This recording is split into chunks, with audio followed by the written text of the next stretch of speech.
Darshan ಸ್ವಇಚ್ಛಾ statement ಕೂಡ TV9 ಗೆ ಲಭ್ಯ ಆಗಿದೆ. ಪೊಲೀಸರ ಮುಂದೆ ಸ್ವಇಚ್ಛಾ ಹೇಳಿಕೆಯನ್ನ ನೀಡಿರುವಂತ ದರ್ಶನ್ ಏನೇನ್ ಹೇಳಿದ್ದಾರೆ? ಪವಿತ್ರ ಹಾಗೆ ನನಗೆ ಸುಮಾರು 10 ವರ್ಷಗಳಿಂದ ಪರಿಚಯ ಇದೆ. ನಾವಿಬ್ರು ಲಿವ್ ಇನ್ ರಿಲೇಶನ್ಶಿಪ್ ನಲ್ಲಿ ಇದ್ದೇವು ಅನ್ನುವಂಥದ್ದು ಕೂಡ ಅವರ ಸ್ಟೇಟ್ಮೆಂಟ್ ಅಲ್ಲಿ ಇದೆ. ಕೊಲೆ ಕೇಸ್ ಬಗ್ಗೆ ದರ್ಶನ್ ಸ್ವಇಚ್ಛಾ ಹೇಳಿಕೆಯನ್ನ ಕೊಟ್ಟಿರುವಂತಹ ಸಂದರ್ಭದಲ್ಲಿ ಅವರ ಕೆಲ ಸ್ಟೇಟ್ಮೆಂಟ್ ಗಳ ಉಲ್ಲೇಖ ಇಲ್ಲಿ ಇದೆ. ಸ್ವಇಚ್ಛಾ ಸ್ಟೇಟ್ಮೆಂಟ್ ನ ಪ್ರತಿ TV9 ಗೆ ಲಭ್ಯ ಆಗಿದೆ. ಹಾಗಾದ್ರೆ ಆ ಪ್ರತಿಯಲ್ಲಿರುವಂತಹ ಸಂಗತಿಗಳು ಏನೇನು? ಅಲ್ಲಿಗೆ ಒಂದಂತೂ ಕ್ಲಿಯರ್. ಇಲ್ಲಿ ಒಂದ್ ಹಂತಲ್ಲಿ ದರ್ಶನ್ ಅವರು ಪವಿತ್ರ ಅವರನ್ನ ನಾನು ಮದುವೆ ಆಗಿದ್ದೀನಿ ಅನ್ನುವಂಥದ್ದು ಉಲ್ಲೇಖ ಮಾಡ್ದಂಗಿಲ್ಲ. ಅದು ಸಾಧ್ಯನೂ ಇಲ್ಲ ಅಂತ ಕಾಣಿಸೋದು. ಯಾಕಂತಂದ್ರೆ ಹಿಂದೂ ಮ್ಯಾರೇಜ್ ಆಕ್ಟ್ ಪ್ರಕಾರವಾಗಿ ಮತ್ತೊಂದು ಮದುವೆ ಆಗ್ಬೇಕು ಅನ್ನುವಂಥದ್ದಲ್ಲಿ ಹಿಂದಿನ ಏನು ಪತ್ನಿಯ ಜೊತೆಗೆ ಡಿವೋರ್ಸ್ ಅನ್ನ ಪಡೆದಿರ್ಬೇಕಾಗುತ್ತೆ ಅಥವಾ ಸಪರೇಷನ್ ಆಗಿರ್ಬೇಕಾಗುತ್ತೆ. ಅದಿಲ್ಲ, ಆಗಿಲ್ಲ. ಸೊ ಹಂಗಾಗಿ ಅವರು ಲಿವ್ ಇನ್ ರಿಲೇಶನ್ಶಿಪ್ ಅಲ್ಲಿ ಇದ್ವಿ ಅನ್ನುವಂಥದ್ದನ್ನ ಹೇಳಿದ್ದಾರೆ ಅನ್ನುವಂಥದ್ದು ಗೊತ್ತಾಗ್ತಾ ಇದೆ. ಯಾರು? ದರ್ಶನ್ ಅವರು.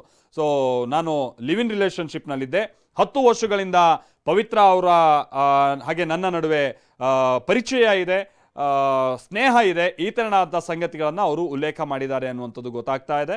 ಅದೆಲ್ಲ ಡೀಟೇಲ್ಸ್ ಅನ್ನ ನೀವು TV9 ನಲ್ಲಿ ನೋಡ್ತಾ ಹೋಗ್ಬೋದಾಗಿರುತ್ತೆ. ಅದಕ್ಕೆ ಸಂಬಂಧಪಟ್ಟ ಹಾಗೆ ಎಕ್ಸ್ಕ್ಲೂಸಿವ್ ಮಾಹಿತಿಯನ್ನ TV9 ನಿಮ್ಮ ಮುಂದೆ ಇಡ್ತಾ ಇದೆ. ಇದು ಯಾವುದು ಕೂಡ TV9 ಇಲ್ಲಿ ತನಕ ಕೊಟ್ಟಂತ ಬಹುಪಾಲು ಸಂಗತಿಗಳು ಆ ಚಾರ್ಜ್ ಶೀಟ್ ನಲ್ಲೂ ಕೂಡ ಉಲ್ಲೇಖ ಆಗಿದೆ. ಒಂದು. ಎರಡನೇದೀಗ ನಾವು ನೀಡ್ತಾ ಇರುವಂತ ಯಾವ ಮಾಹಿತಿಯೂ ಕೂಡ ಪೊಲೀಸರು ಮುಂದೆ ಕೊಟ್ಟಿರುವಂತಹ ಸ್ಟೇಟ್ಮೆಂಟ್ ಅಥವಾ ಜೈಲಲ್ಲಿ ಲಿಂಕ್ ಆಗ್ತಾ ಇದೆ ಅದಲ್ಲ.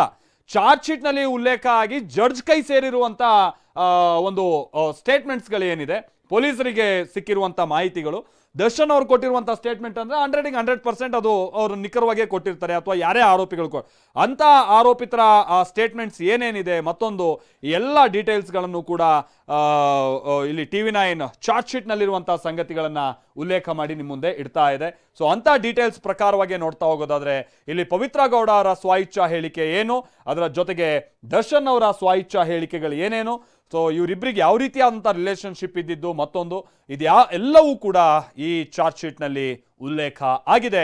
ಆ ಡೀಟೇಲ್ಸ್ ಅನ್ನ TV9 ನಿಮ್ಮ ಮುಂದೆ ಇಡಲಿದೆ. ಸೊ ಈ ಒಂದು ಚಾರ್ಜ್ ಶೀಟ್ ನಲ್ಲೇ ಹಲವು ಫೋಟೋಸ್ಗಳು, ಅದು ರೇಣುಕಾ ಸ್ವಾಮಿಯನ್ನ ಹತ್ಯೆ ಮಾಡುವಂತ ಸಂದರ್ಭದಲ್ಲಿ ಇವರೇನು ಯಾವ್ಯಾವ ರೀತಿ ಕೇವಲ ರೇಣುಕಾ ಸ್ವಾಮಿಯನ್ನ ಕರೆದು ವಾರ್ನಿಂಗ್ ಕೊಡಬೇಕಾದಂಥದ್ದು ಇವ್ರ ಉದ್ದೇಶ ಆಗಿರಲಿಲ್ಲ. ಆತನ್ನ ಕೊಲೆ ಮಾಡುವಂತ ಉದ್ದೇಶವೇ ಇತ್ತು ಅನ್ನುವಂಥದ್ದನ್ನ ಪೊಲೀಸರು ನಿರೂಪಿಸುವಂತ ಪ್ರಯತ್ನವನ್ನ ಪಡ್ತಾ ಇದ್ದಾರೆ.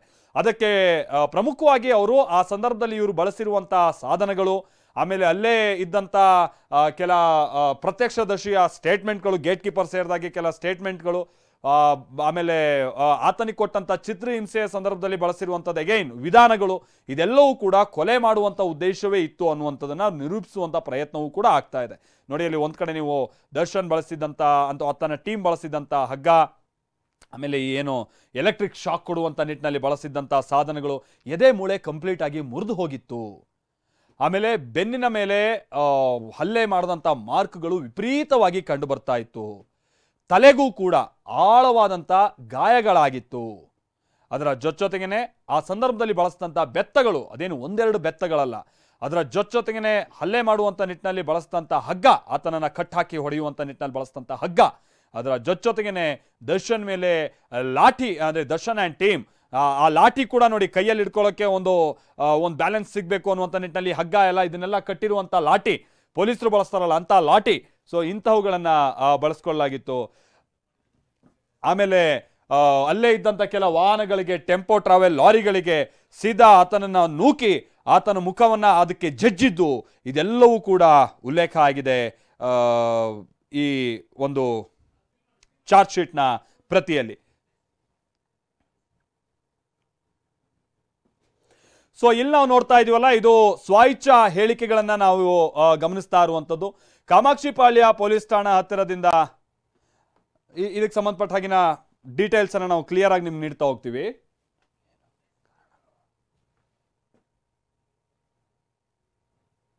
ನೋಡಿ, ಅಲ್ಲಿ ಈ ರಾಜರಾಜೇಶ್ವರಿ ನಗರದಲ್ಲಿರುವಂಥ ಆರೋಪಿ A14 ಪ್ರದೋಷ್ಗೆ ಕರೆ ಮಾಡಿ ಠಾಣೆಗೆ ಶರಣಾಗಿರುವಂಥ ಯಾರು ಇನ್ನಿತರ ಆರೋಪಿಗಳು A4 ಹಾಗೆ A16 A17 ಆರೋಪಿಗಳ ಕೃತ್ಯದ ಬಗ್ಗೆ ಸತ್ಯ ಹೇಳುವಂಥ ನಿಟ್ಟಿನಲ್ಲಿ ಸಂಶಯ ಬರ್ತಾ ಇದೆ. ಸತ್ಯ ಹೇಳ್ತೀನಿ ಅಂತ ಹೇಳ್ತಾರೆ, ಸಂಶಯ ಇರುವಂಥ ಕಾರಣಕ್ಕಾಗಿ ಪೊಲೀಸರು ಆ ರೋಡ್ಗಳಲ್ಲಿರುವಂಥ CC ಕ್ಯಾಮ್ರಾಗಳನ್ನು ಚೆಕ್ ಮಾಡ್ತಾ ಇದ್ದಾರೆ ಅಂತೇಳಿ ತಿಳಿಸಿರ್ತಾರೆ.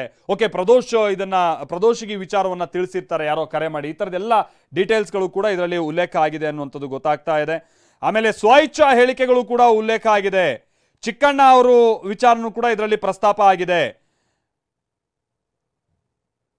ಆಮೇಲೆ ಯಾರ್ಯಾರು ಯಾವ್ಯಾವ ರೀತಿಯಾಗಿ ಹೊಡೆದ್ರು ಏನೇನು ಅನ್ನುವಂಥದ್ದನ್ನು ಕೂಡ ಉಲ್ಲೇಖ ಆಗಿದೆ.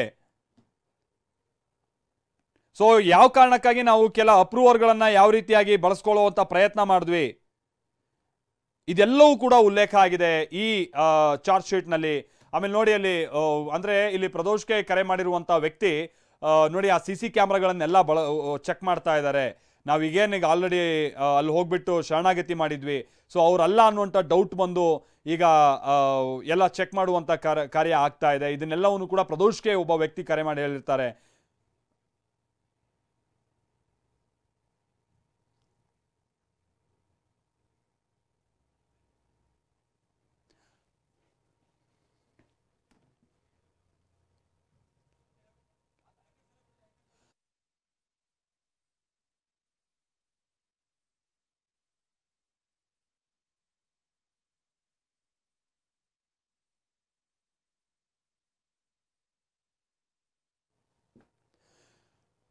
ಇಲ್ಲೆಲ್ಲವೂ ಕೂಡ ಉಲ್ಲೇಖ ಆಗಿದೆ ನೋಡಿ. ನೈಸ್ ರೋಡ್ ಬಳಿ ಬಂದು ಎಲ್ಲ ಆರೋಪಿಗಳು ವಿಷಯವನ್ನ A2 ದರ್ಶನ್ ಹತ್ರ ಮಾತನಾಡಬೇಕು ಅಂತ ತೀರ್ಮಾನಿಸಿ A14 ಪ್ರದೋಷ್ಗೆ ಸಂಬಂಧಪಟ್ಟಾಗಿನ ಸ್ಕಾರ್ಪಿಯೋ ಕಾರ್ನಲ್ಲಿ ಪುಟ್ಸ್ವಾಮಿ ಅಲಿಯಾಸ್ ಪವನ್, ನಂದೀಶು, ಆಮೇಲೆ ದೀಪಕ್ಕು, ಆಮೇಲೆ ಯಜ್ಞಾರು, ವಿನಯ್, ಇವ್ರುಗಳೆಲ್ಲ ಹೋಗಿ ಒಂದು ರ್ಯಾಂಗ್ಲರ್ ಜೀಪ್ನಲ್ಲಿ ಇವರೆಲ್ಲ ಹೋಗಿ, ಆಮೇಲೆ ನಾಗರಾಜು, ಲಕ್ಷ್ಮಣ, ಪ್ರದೋಷ್ ಇವರೆಲ್ಲ ಮೈಸೂರಿಗೆ ಹೋಗಿ ರ್ಯಾಡಿನ್ಸನ್ ಬ್ಲೂ ಹೋಟೆಲ್ನಲ್ಲಿದ್ದಂಥ ದರ್ಶನ್ರನ್ನ, ಆಮೇಲೆ ವಿನಯ್, ನಾಗರಾಜು ಜೊತೆಗೆ ಪ್ರದೋಷ್ರನ್ನ ಭೇಟಿ ಮಾಡಿ ವಿಚಾರವನ್ನ ತಿಳಿಸಿದಾಗ ಈ ತರನಾದಂಥ ಸಂಗತಿಗಳು ಇಲ್ಲಿ ಉಲ್ಲೇಖ ಆಗಿದೆ.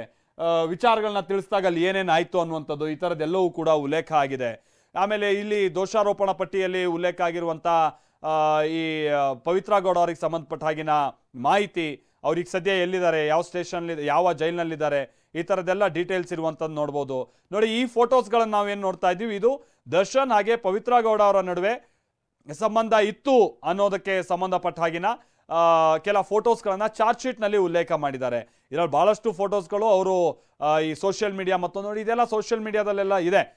ಅದನ್ನ ಹೊರತುಪಡಿಸಿಯೂ ಕೂಡ ಕೆಲ ಫೋಟೋಸ್ಗಳು ಪವಿತ್ರ ಗೌಡ ಅವರ ಮೊಬೈಲ್ನಲ್ಲಿ ಏನಿತ್ತು, ಇವರಿಬ್ಬರ ನಡುವೆ ಆತ್ಮೀಯತೆ ಇತ್ತು, ಸಂಬಂಧ ಇತ್ತು, ಅಥವಾ ಇವರಿಬ್ರು ಪರಿಚಯಸ್ಥರು, ಆಮೇಲೆ ಆ ಸ್ವಇಚ್ಛಾ ಹೇಳಿಕೆ ಅಂತೆ 10 ವರ್ಷದಿಂದ ಪರಿಚಯ ಮತ್ತೊಂದು, ಅದನ್ನೆಲ್ಲವನ್ನು ನಿರೂಪಿಸುವಂತೆ.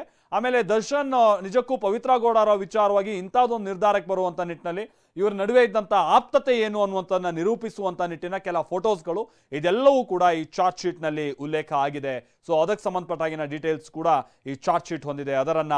ಅದಕ್ಕೆ ಸಂಬಂಧಪಟ್ಟಾಗಿನ ಡೀಟೇಲ್ಸ್ ನೀವು ಇಲ್ಲಿ TV9ನ ಸ್ಕ್ರೀನ್ನಲ್ಲಿ ಗಮನಿಸ್ತಾ ಇದ್ದೀರಾ.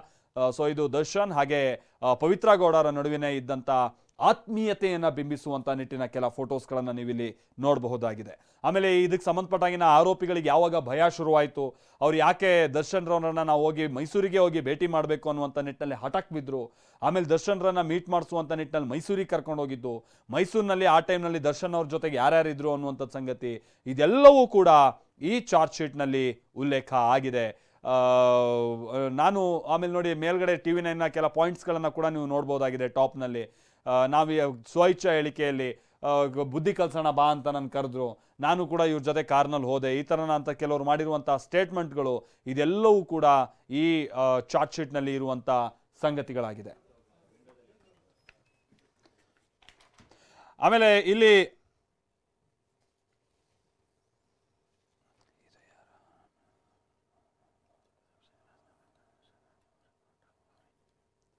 ಸೊ ಇಲ್ಲಿ ನಾವು ನೋಡ್ತಾ ಇದೀವಲ್ಲ, ಇಲ್ಲಿ ಈ ಸಮತಾ ಅನ್ನುವಂಥ ಹುಡುಗಿ, ಆಕೆಯ ಪಾತ್ರ, ಆ ಮಹಿಳೆ ಪಾತ್ರ ಏನು ಅನ್ನುವಂಥದ್ದು ಕೂಡ ಈ ಪ್ರಕರಣದಲ್ಲಿ ಬಹಳ ಚರ್ಚೆಗೆ ಬಂದಿತ್ತು. ಸೊ ಸಮತಾ ಅವ್ರ ಜೊತೆಗೆ ಇರುವಂಥ ಕೆಲ ಫೋಟೋಸ್ಗಳನ್ನು ಕೂಡ ಅದು ಚಾರ್ಜ್ ಶೀಟ್ನಲ್ಲಿ ಉಲ್ಲೇಖ ಆಗಿದೆ. ಸೊ ನಿಮ್ಗೆ ಇನ್ ಡೀಟೇಲ್ ಆಗಿ ದರ್ಶನ್ ಅವರ ಜೊತೆಗೆ ಯಾರ್ಯಾರಿದ್ರು ಅವತ್ತು ಏನೇನಾಯ್ತು, ದರ್ಶನ್ ಅವರ ಜೊತೆಗೆ ದರ್ಶನ್ ಅವರು ಸ್ವಇಚ್ಛಾ ಸ್ಟೇಟ್ಮೆಂಟ್ ಏನು, ಆ ಡೀಟೇಲ್ಸ್ ಅನ್ನ ನಿಮ್ಗೀಗ ನೀಡ್ತಾ ಹೋಗೋದಾದ್ರೆ, ಆರೋಪಿಯ ಸ್ವಇಚ್ಛಾ ಹೇಳಿಕೆ, ಇದು TV9ಗೆ ಸಿಕ್ಕಿರುವಂತಹ ಸ್ವಇಚ್ಛಾ ಹೇಳಿಕೆಯ ಪ್ರತಿ, ಅದರಲ್ಲಿ ಬಹಳ ಕ್ಲಿಯರ್ ಆಗಿದೆ ದರ್ಶನ್ ಅವರ ವಾಸ ಸ್ಥಳ ಏನು ಎತ್ತ ಅನ್ನುವಂಥದ್ದನ್ನ ಉಲ್ಲೇಖಿಸುತ್ತಾ ಅವರು ಮುಂದುವರೆದ ಭಾಗದಲ್ಲಿ ಸ್ವಇಚ್ಛಾ ಹೇಳಿಕೆಯನ್ನ ಕೊಡ್ತಾರೆ. ಈ ಪ್ರಕರಣದ A2 ದರ್ಶನ್ ಅಥವಾ ಲೇಟ್ ತೂಗುದೀಪ್ ಶ್ರೀನಿವಾಸ್ ಅವರ ಪುತ್ರ, 47 ವರ್ಷ, ತನಗೆ ವಾಸ number 217 ideal homes township, Rajarajeshwari Nagar. Okay, so ಆ ಸ್ವಇಚ್ಛಾ ಹೇಳಿಕೆ ಏನು ಅನ್ನುವಂತಾನೆ ಈಗ ನೋಡ್ತಾ ಹೋಗೋದಾದ್ರೆ, ನಾನು ಅಂದ್ರೆ ದರ್ಶನ್ ಮೇಲೆ ತಿಳಿಸಿದ ವಿಳಾಸದಲ್ಲಿನ ಸ್ವಂತ ಮನೆಯಲ್ಲಿ ವಾಸವಾಗಿದ್ದುಕೊಂಡು ಕನ್ನಡ ಚಿತ್ರರಂಗದಲ್ಲಿ ಚಿತ್ರನಟನಾಗಿ ಮತ್ತು ಇತರೆ ವೃತ್ತಿಗಳಲ್ಲಿ ತೊಡಗಿಸಿಕೊಂಡಿರುತ್ತೇನೆ. ನನ್ನ ಮೇಲೆ ನನ್ನ ಧರ್ಮಪತ್ನಿಯಾದ ವಿಜಯಲಕ್ಷ್ಮಿ ಅವರು ದಿನಾಂಕ 9/9/2021 ವಿಜಯನಗರ ಪೊಲೀಸ್ ಠಾಣೆಯಲ್ಲಿ ದೂರನ್ನ ನೀಡಿದ್ದು, ಅಂದ್ರೆ 2011 ವಿಚಾರನೂ ಕೂಡ ಇಲ್ಲಿ ಉಲ್ಲೇಖ ಆಗಿದೆ. ಸೊ ಈ ತರನ ಕೆಲ ಕೇಸ್ಗಳು ನನ್ನ ವಿರುದ್ಧ ದಾಖಲಾಗಿದ್ದು, ಆ ಕೇಸ್ ನನ್ನ ವಿರುದ್ಧವಾಗಿರುವಂಥದ್ದು ಖುಲಾಸೆಯಾಗಿದೆ ಎನ್ನುವಂಥದ್ದನ್ನು ಕೂಡ ಉಲ್ಲೇಖ ಆಗಿದೆ. ಇದು ಒಂದು ಪಾರ್ಟ್.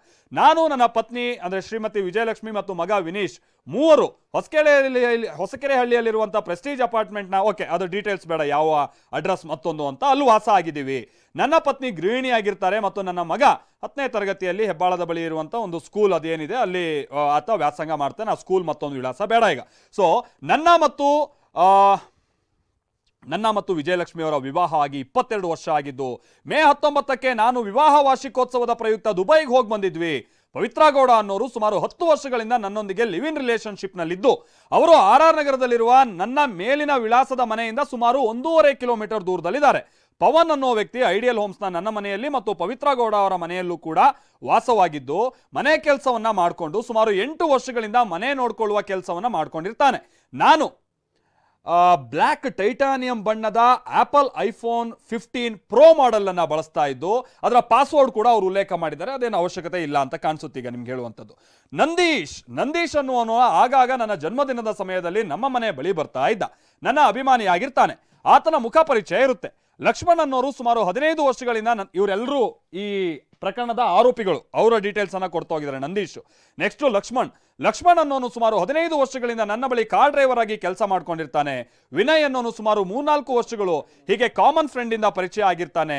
ಆಗಾಗ್ಗೆ ನಮ್ಮ ಮನೆಗೆ ಬಂದು ಹೋಗ್ತಾ ಇರ್ತಾನೆ. ನಾಗರಾಜ್ ಅನ್ನೋರು ಮೈಸೂರಿನಲ್ಲಿರುವಂತ ನನ್ನ ಫಾರ್ಮ್ ಹೌಸ್ ಅನ್ನ ನೋಡ್ಕೊಳ್ತಾ ಇರ್ತಾನೆ. ದೀಪಕ್ ಅನ್ನೋನು ವಿನಯ್ ಅವರ ಸ್ನೇಹಿತನಾಗಿದ್ದು, ಅವರ ಜೊತೆಯಲ್ಲಿ ಇರುವಂತಹ ಸಂದರ್ಭದಲ್ಲಿ ಆತ ಪರಿಚಯ ಆಗಿರ್ತಾನೆ. ಆತನೂ ನನ್ನ ಅಭಿಮಾನಿಯಾಗಿರ್ತಾನೆ. ಪ್ರದೋಷ್ಗೆ ಹಾಗೆ ನನಗೆ ಸುಮಾರು 16 ವರ್ಷಗಳಿಂದ ಪರಿಚಯ ಇದ್ದು, ಆಗಾಗ ನನ್ನ ಮನೆಗೆ ಬಂದು ಹೋಗ್ತಾ ಇರ್ತಾನೆ. ಚಿತ್ರದುರ್ಗದ ರಾಘವೇಂದ್ರ ಅಲಿಯಾಸ್ ರಘು ಅನ್ನೋನು ನನ್ನ ಅಭಿಮಾನಿಯಾಗಿದ್ದು, ಚಿತ್ರದುರ್ಗದಲ್ಲಿ ದರ್ಶನ್ ಅಭಿಮಾನಿ ಸಂಘವನ್ನ ಕಟ್ಟಿಕೊಂಡು ಅದರ ಅಧ್ಯಕ್ಷನಾಗಿರ್ತಾನೆ. ಆಗಾಗ ಏನಾದರೂ ವಿಶೇಷತೆ ಇದ್ದಾಗ ಮತ್ತು ನನ್ನ ಹುಟ್ಟು ಹಬ್ಬಕ್ಕೆ ನಮ್ಮ ಮನೆ ಹತ್ರ ಬರ್ತಾ ಇರ್ತಾನೆ. ಚಿಕ್ಕಣ್ಣ ಕೂಡ ಸಹ ಚಿತ್ರ ನಟರಾಗಿದ್ದು, ಅವರು ಬುಲ್ಬುಲ್ ಚಿತ್ರದ ಸಂದರ್ಭದಲ್ಲಿ ನನಗೆ ಪರಿಚಯ ಆಗಿರ್ತಾರೆ. ಚಿಕ್ಕಣ್ಣನ ವಿಚಾರನೂ ಕೂಡ ಉಲ್ಲೇಖ ಆಗಿದೆ. ಸೊ ಯಶಸ್ ಸೂರ್ಯ ಮತ್ತು ಈತನ ಸಹ ನಟನಾಗಿದ್ದು, ಹಾಗಾಗಿ ಈತ ಕೂಡ ನನ್ನೊಂದಿಗೆ ಸಂಪರ್ಕದಲ್ಲಿರ್ತಾನೆ ಅನ್ನುವಂಥದ್ದು ಉಲ್ಲೇಖ ಆಗಿದೆ. ಸೊ ಇದೆಲ್ಲವೂ ಕೂಡ ಇದರಲ್ಲಿರುವಂತಹ ಡೀಟೇಲ್ಸ್ TV9ಗೆ ಆ ಡೀಟೇಲ್ಸ್ನ ಪ್ರತಿಯ ಮುಂದುವರೆದ ಭಾಗವೂ ಕೂಡ ಲಭ್ಯ ಆಗಿದ್ದು, ಅದನ್ನು ನಾನು ನಿಮ್ಗೆ ಹೇಳ್ತಾ ಹೋಗ್ತೀನಿ. ನಾನು